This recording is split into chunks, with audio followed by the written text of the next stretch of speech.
ప్రియమైన స్నేహితులారా, ప్రభు బిడ్డలారా, బెతెస్దా ప్రార్థన మందిరము హౌసింగ్ బోర్డ్ కాలనీలో నుండి మీకు గత కొన్ని వారాలుగా వాక్య ప్రత్యక్షత కార్యక్రమంలో బైబిల్లో తెలియపరచబడిన దీవెనకరమైన కుటుంబాల గురించి మనం నేర్చుకుంటున్నాం. ఇప్పటికీ అనేక కుటుంబాల గురించి నేర్చుకున్నాం. మరి ఈ దినం మనం నేర్చుకునేది అపోస్తల కార్యము 10వ అధ్యాయములో తెలియపరచబడిన కొర్నేలి కుటుంబాన్ని గురించి నేర్చుకుంటున్నాం. ఈ కొర్నేలి కుటుంబము గురించి లేఖనాలు మనకేమి తెలియచేస్తున్నాయంటే, ఆయన ఇటలీ పటాలములో శతాధిపతిగా ఉన్నాడని తెలియజేస్తూ ఉంది. అంటే 100 మంది సైనికులకు అధిపతి, సైన్యాధిపతి అతను. ఇటలీ పటాలం అంటే అదొక రెజిమెంట్, రోమా ప్రభుత్వం యొక్క సైనిక స్థావరాలలో ఒకటి ఇటలీ పటాలము. ఆ ఇటలీ పటాలము మరి కైసరయ అనే పట్టణములో ఉంది. ఈ కైసరయ అనే పట్టణము యెరూషలేమునకు సుమారు 110 కిలోమీటర్ల దూరములో మధ్యధరా సముద్ర తీరమున ఉండేటువంటి పట్టణము. ప్రియులారా, ఈ పట్టణంలో నివసించేటువంటి వ్యక్తి కొర్నేలి అన్యజనుడు. ఎందుకంటే వాక్యంలో చెప్పబడుతుంది 10వ అధ్యాయములో 45వ వచనములో మనం చూస్తే, పరిశుద్ధాత్మ వరము అన్యజనుల మీద సైతము కుమ్మరింపబట చూచి విభ్రాంతి నొందిరి. కాబట్టి పరిశుద్ధాత్మ కొర్నేలి కుటుంబంలో చేరి వచ్చిన వారందరూ కూడా అన్యజనులు. కొర్నేలి అన్యజనుడు. అంతేకాదు, మరి కొర్నేలిని గురించిన విషయాలు చాలా మనం నేర్చుకోవాలి. దేవుడు యోవేలు ప్రవక్త ద్వారా 2వ అధ్యాయం 28వ వచనములో మరి ఒక వాగ్దానాన్ని ఇచ్చాడు. ఆ వాగ్దానం ఏంటంటే, నేను సర్వజనుల మీద నా ఆత్మను కుమ్మరించెదను. కనుక ఇది ఆత్మను గురించిన వాగ్దానం. అయితే జాగ్రత్తగా గమనించండి, ఈ వాగ్దానము యూదులకు మాత్రమే కాదు, సర్వజనుల మీద నా ఆత్మను కుమ్మరించుదును అని మరి చెప్పాడు. అందును బట్టి పేతురు అపోస్తలుల కార్యం 2వ అధ్యాయములో పెంతెకోస్తు దినాన నిలబడి మాట్లాడినప్పుడు కూడా ఇదే వాక్యాన్ని ఆయన చేరివచ్చిన వారికి తెలియచేస్తున్నాడు. అపోస్తలుల కార్యం 2వ అధ్యాయములో పెంతెకోస్తు దినమున అపోస్తలులందరూ మరి ఒక చోట చేరి ఉన్నప్పుడు పరిశుద్ధాత్మ దేవుడు వారి మీదకి బలముగా దిగి వచ్చినట్లుగా మనం చూస్తాం. అప్పుడు వారు లేచి మాట్లాడినారు. వారు మాట్లాడినప్పుడు యెరూషలేమునకు ఆ పండుగ దినాల్లో చేరవచ్చిన అనేక ప్రాంతాల్లోని యూదులు వాళ్ళన్నారు, వీరు 2:11 అపోస్తల కార్యములో, వీరు మన భాషలతో దేవుని గొప్ప కార్యములు వివరించుట వినుచున్నాము అని చెప్పుకున్నారు. వీరంటే ఈ యొక్క 11 మంది అపోస్తలులు మాట్లాడుచుండగా చేరి వచ్చిన యూదులు అనేక ప్రాంతాల నుంచి వచ్చారు. ఆ ప్రాంతాల భాషలో వారికి వీరి బోధ అర్థమైంది. అంటే పరిశుద్ధాత్మ దేవుడు మాట్లాడగా ఏ అనువాదము తర్జుమా లేకుండానే చేరొచ్చిన ప్రజలందరూ వారి భాషలో ఆ బోధ విన్నట్టుగా దేవుని వాక్యం చెప్తుంది. ఇది వారికి చాలా ఆశ్చర్యం కలిగించింది. 12వ వచనం చూస్తే అందరూ విభ్రాంతి నొందారు. ఏంటిది అర్థం కాల. అప్పుడు పేతురు లేచి నిలబడి 2:14 అపోస్తల కార్యములో ఆయన దానికి వివరణ ఇచ్చాడు. ఏమని చెప్పాడు? 10వ వచనంలో యోవేలు ప్రవక్త ద్వారా చెప్పబడిన సంగతిని బట్టి ఇది జరిగింది. ఏందది? ఇందాక నేను చెప్పినటువంటి మాట పేతురు ఇక్కడ ఎత్తి చూపిస్తున్నాడు. యోవేలు 2:28లో ఉన్నది. ఇక్కడ అపోస్తల కార్యం 2:17లో పేతురు చూపిస్తున్నాడు. అంచె దినముల యందు నేను మనుషులందరి మీద, అక్కడేమో సర్వజనుల మీద నా ఆత్మను కుమ్మరించెదను, మీ కుమారులు మీ కుమార్తెలు ప్రవచించెదరు, మీ యవ్వనము దర్శనము చూస్తారు. కాబట్టి ఈ వాగ్దానము పెంతెకోస్తు దినాన యూదుల పక్షంగా నెరవేరింది. ఆత్మను గూర్చిన వాగ్దానం గుర్తుపెట్టుకోండి. యోవేలు 2:28. మరి పెంతెకోస్తు దినాన మరి పేతురు వాక్యం చెప్పినప్పుడు పరిశుద్ధాత్మ దేవుడు మరి చేరువచ్చిన యూదుల మీదకు పరిశుద్ధాత్మ దేవుడు దిగొచ్చాడు. అలాగే వాక్య ప్రకారము సర్వజనుల మీదికి దిగి రావాల, మనుషులందరి మీదికి దిగి రావాల. కాబట్టి మరి 10వ అధ్యాయములో అనగా యూదుల మీదకు పరిశుద్ధాత్మ దేవుడు దిగొచ్చిన కొంతకాలానికే 10వ అధ్యాయములో దేవుడు కొర్నేలి కుటుంబములో చేరవచ్చిన అన్యజనుల మీదకు దిగి వచ్చినట్టుగా మనం చూస్తాం. ఆ మాట 10వ అధ్యాయములో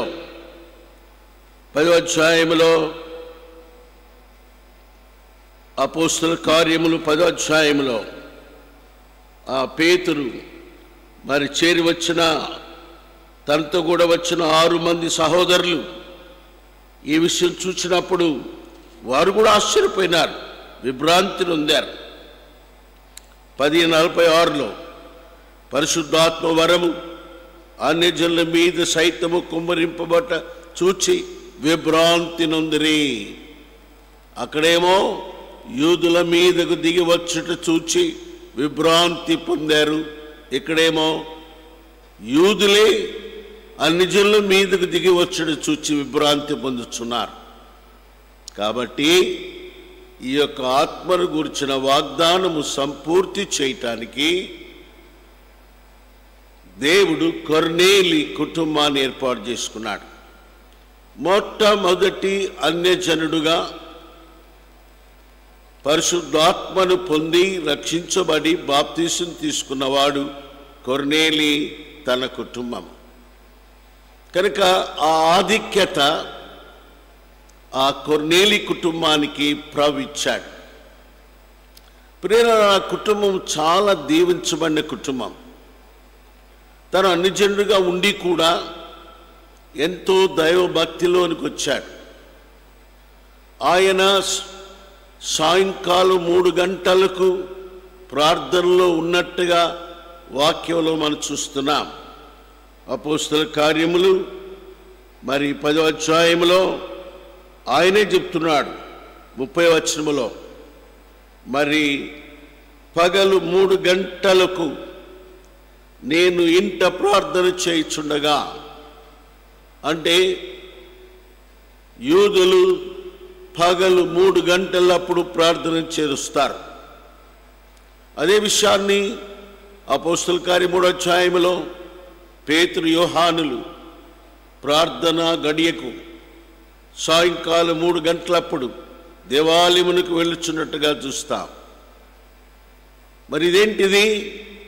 ధర్మశాస్త్రంలో తెలియపరచబడిన ఉదయకాల అర్పణము, సాయంకాల అర్పణము కాబట్టి సాయంకాల అర్పణ సమయము సాయంకాలం 3 గంటలు అనగా యూదులందరూ ఆ సమయానికి ప్రార్థనలో ఉంటారు.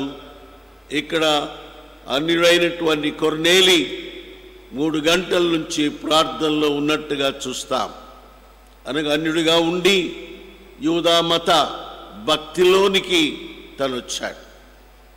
మరి యొక్క వాక్యాలు మనం చూస్తే ఆ కుటుంబాన్ని గురించి 7 విషయాలు మనం చూస్తాం. మొదటిది 10వ అధ్యాయంలో 2వ వచనములో అతడు తన ఇంటి వారందరితో కూడా దేవుని యందు భయభక్తులు గలవాడు. మొదటిది కొర్నేలి ఇల్లు దీవించబడినది, బైబిల్లో రాయబడింది. వాటిలో మొదటి దీవెన ఏంది? ఇంటి వారందరితో కూడా దేవుని యందు భయభక్తులు కలిగిన వాడు. రెండవది ఏంది? రెండవది ఆయన ఎల్లప్పుడూ ప్రార్థన చేయవాడు. రాయబడింది 2వ చివరి మాటలో, ఎల్లప్పుడూ దేవునికి ప్రార్థన చేయవాడు. తన ఇల్లు ప్రార్థన చేసే ఇల్లు కనుక ప్రార్థన ఇల్లుగా మనం చూస్తాం. మూడవది ఏం చూస్తాం? ఆ ఇల్లులో మరి దర్శనము కలిగింది. దేని వాక్యం చెప్తుంది? 10వ అధ్యాయంలో 3వ వచనములో కొర్నేలి అని పిలుచుట దర్శనమందు తేటగా అతనికి కనబడను. తన ఇంటిలో దేవుని దూత, ప్రభువు దూత, 3వ వచనములో ప్రభువు దూత అతని యొద్దకు వచ్చి, కనుక దేవుని దర్శనము పొందిన గృహము కొర్నేలి గృహము. 4వది, నువ్వు పిలిచినప్పుడు పేతురు కొర్నేలి ఇంటికి వచ్చి అక్కడ చేరి వచ్చిన ప్రజలందరూ ఎదుట నిలవబడి ఇలా రాయబడింది, అందుకు పేతురు నోరు తెరిచి ఇట్లనెను. 33వ వచనం చివరి మాట, కూడి ఉన్న ప్రజలతోటి. అనగా 4వది, అపోస్తలుడైనటువంటి పేతురు కొర్నేలి ఇంటిలో నిలబడి బోధించాడండి. ఇది ఆ ఇంటిని గురించి నేర్చుకునే 4వ విషయం. 5వ విషయం ఏంటంటే, 5వ విషయము మరి అదే అధ్యాయం 11వ అధ్యాయంలో మనం చూస్తే 11వ అధ్యాయంలో 14వ వచనంలో మనం చూస్తే, నీవును నీ ఇంటి వారందరూ ఏ మాట వలన రక్షణ పొందుదురో ఆ మాటలు అతడు నీతో చెప్పును. కాబట్టి కొర్నేలి తన ఇంటి వారందరూ కూడా పేతురు బోధను బట్టి రక్షణ పొందినట్టుగా మనం చూస్తాం. కనుక కొర్నేలి ఇల్లు గృహము రక్షణ పొందిన గృహము. ఇది 5వ విషయం మనం చూస్తున్నాం. 6వ విషయము అపోస్తల కార్యములు 10వ అధ్యాయములో 44వ వచనములో, అతని బోధ విన్న వారందరి మీదికి పరిశుద్ధాత్మ దిగెను. వారు వారి ఇంట్లో ఉన్నారు. కొర్నేలి తన కుటుంబము, తన బంధువులు, ముఖ్య స్నేహితులను పిలిపించుకొని మరి పేతురు బోధ కొరక ఇంట్లో ఉన్నాడు. కాబట్టి ఇంటిలో చేరివచ్చిన కొర్నేలి ఇంటిలో చేరివచ్చిన వారందరి మీదకి పరిశుద్ధాత్మ దిగి వచ్చినట్టుగా దేవుని వాక్యములో మనం చూస్తున్నాం. ఇది మరి 6వ విషయం అండి.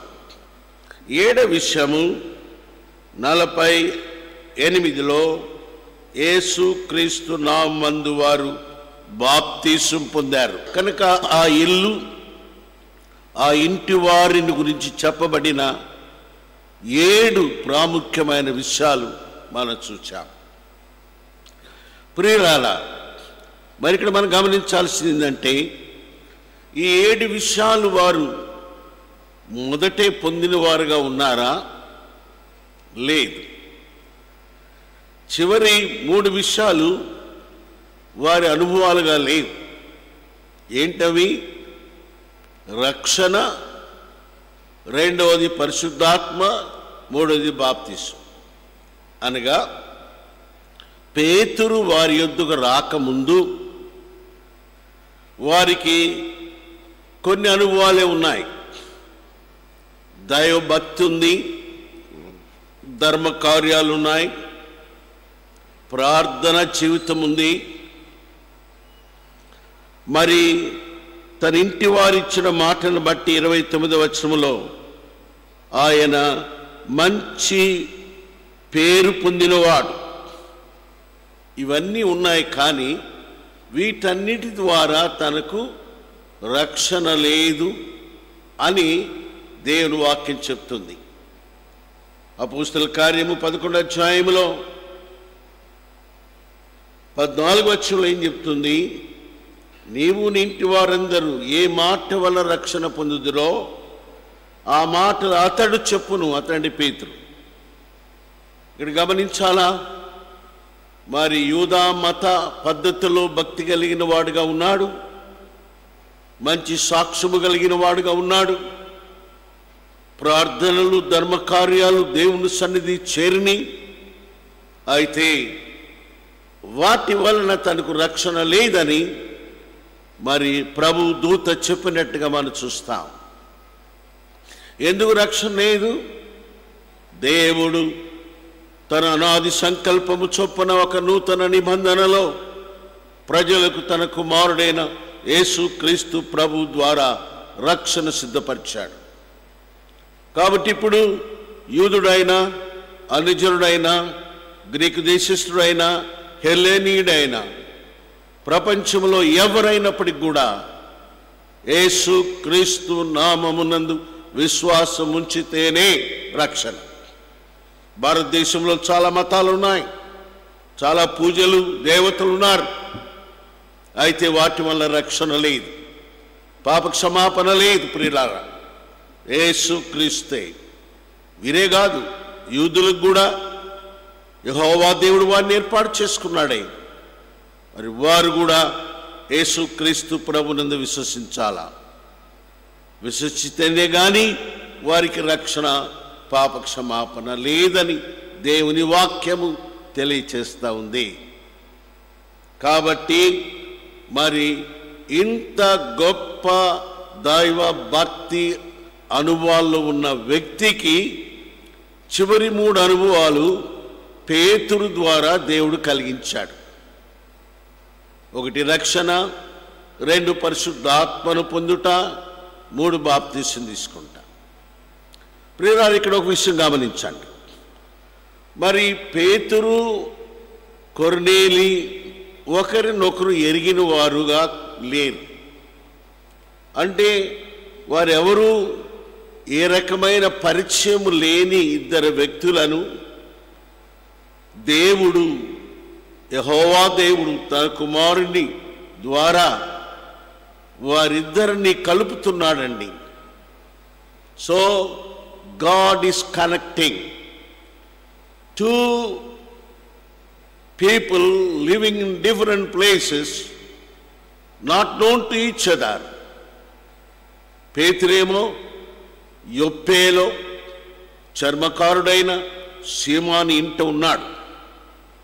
కొర్నేలి ఏమో మరి ఆయనున్న ప్రదేశము మరి ఇటలీ పటాలములో ఆయన ఉన్నట్టుగా దేవుని వాక్యం చెప్తా ఉంది, కైసరయలో. మరి వీరిరువురిని గురించిన విషయాలు ఒకరికొకరు దర్శనము ద్వారా తెలియపరచబడ్డారు. God is connecting Peter and Cornelius through divine vision, మనుషుని ద్వారా కాదు. కొర్నేలికేమో ప్రభు దూత దిగి వచ్చి సాయంకాలం 3 గంటలప్పుడు మరి దర్శనమిచ్చాడు. రాయబడింది అక్కడ 3వ వచనములో 3 గంటల వేళ దర్శనం అతనికి కనబడెను. ఈ దర్శనములో పేతురుని గురించి, తన యొక్క సేవను గురించి, తను ప్రస్తుతం ఉన్న ఇంటి అడ్రస్ను గురించి దేవుడు తెలియపరిచాడు. నేను చదువుతున్నాను వినండి. 5వ వచనంలో, యొప్పేలో పేతురను మారుపేరు గల సీమోనున్నాడు. అతడు సముద్రపు దరిన ఉన్న సీమోనను ఒక చర్మకారుని ఇంట దిగి ఉన్నాడు. Very clear address. పేతురు కేర్ ఆఫ్ చర్మకారుడైన సీమోను, వీధి సముద్ర తీరము, ఊరు ఒప్పే, వృత్తి చర్మకారుడు. Clear address. కాబట్టి దర్శనము ద్వారా పేతురుని గురించి కొర్నేలికి తెలియపరుస్తున్నాడు. అన్నాడు, ఇప్పుడు మనుషులు పంపించి అతన్ని పిలిపించుకో. అలాగే పేతురు మధ్యాహ్నం 12 గంటల వేళ ప్రార్థన చేయటానికి చర్మకారుడైన సీమోను ఇంట పై గదిలోకి వెళ్ళినట్టుగా వాక్యం చెప్తుంది. 10వ అధ్యాయం అపోస్తుల కార్యం 9వ వచనములో, పగలు ఇంచుమించు 12 గంటలప్పుడు ప్రార్థన చేయుటకు పేతురు మిద్దె మీదికి ఎక్కెను. అప్పుడు మరి 11వ వచనములో ఆకాశము తెరువబడుట, 17వ వచనములో పేతురు కలిగిన దర్శనము. కనుక ఇప్పుడు మరి రెండవదిగా దేవుడు ఆకాశమును తెరచి దర్శనమిచ్చి కొర్నేలిని గురించి పేతురు చెప్తున్నాడు. కొర్నేలి ఇంటికి వెళ్ళమని పేతురు చెప్తున్నాడు. కాబట్టి ప్రియులారా, 2 దర్శనాలు. అది కొర్నేలి కలిగిన దర్శనం, ఇది పేతురు. కాబట్టి వీరిరువురు కూడా మరి దర్శనాలు పొందారు. ఇక్కడ ఒక విషయం చెప్తున్నాను నేను.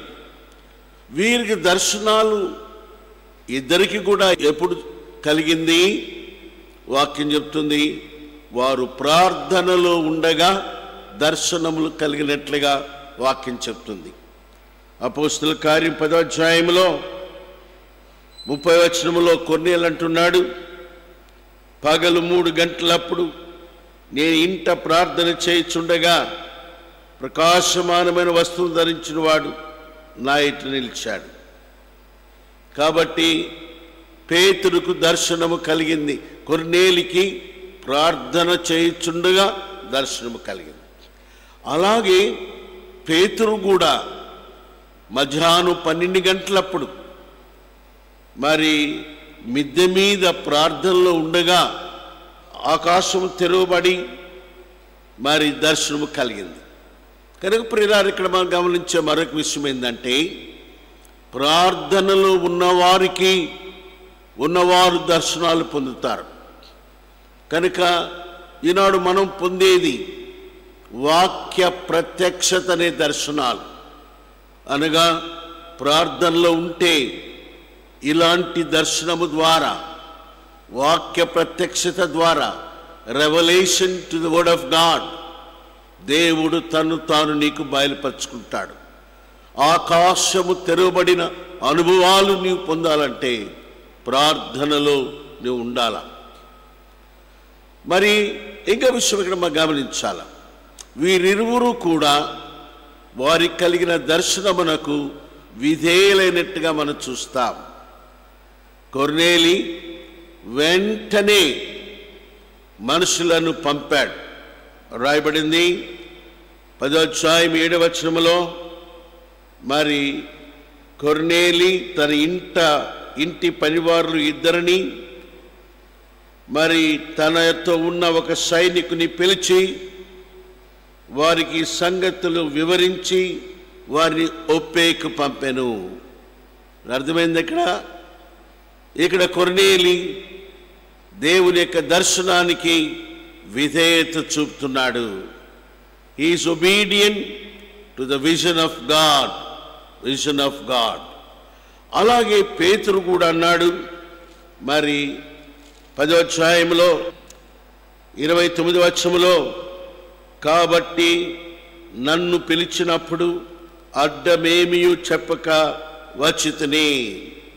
కాబట్టి పేతురు మరి యూదుడు అన్ని జనులకు వాక్యం చెప్పాలా, వెళ్ళటం అనేది పద్ధతి కాదు.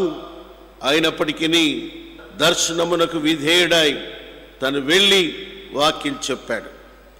కనుక దర్శనమునకు విధేయులగుట, ఇద్దరు కూడా ఇదే విషయాన్ని అపోస్తలుడైన పౌలు తన సాక్ష్యములో 26వ అధ్యాయములో, అపోస్తలుల కార్యం 26వ అధ్యాయం 19వ వచనములో అగ్రిప్ప రాస్తూ చెప్తున్నాడు, అగ్రిప్ప రాజా, ఆకాశం నుండి కలిగిన దర్శనము నేను అవిధేయుడను కాను.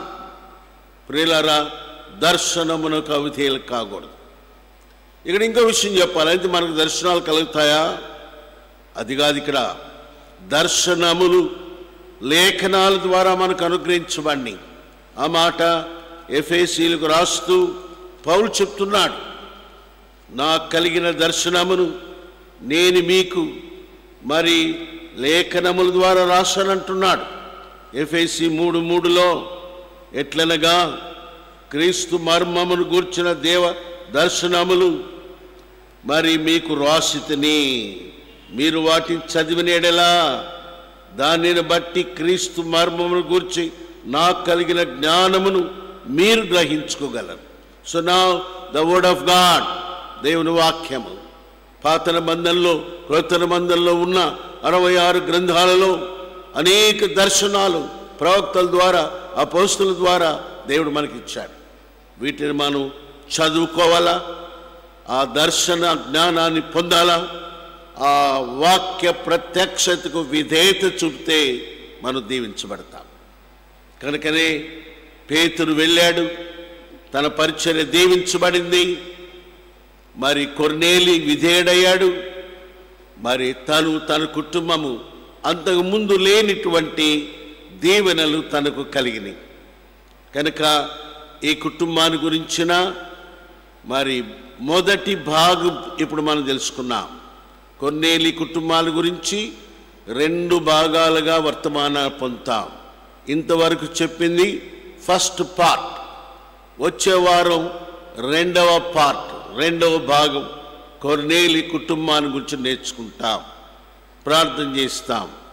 ప్రేమగల పరిశుద్ధుడైన తండ్రి, మీ మహాకృపను బట్టి ఈ దినము గత కాలంగా నేర్చుకుంటూ వచ్చిన నా తండ్రి, బైబిల్లో తెలియపరిచిన భక్తి గల కుటుంబాలలో మరొక కుటుంబము కొర్నేలి కుటుంబంగా మేము నేర్చుకున్నాం.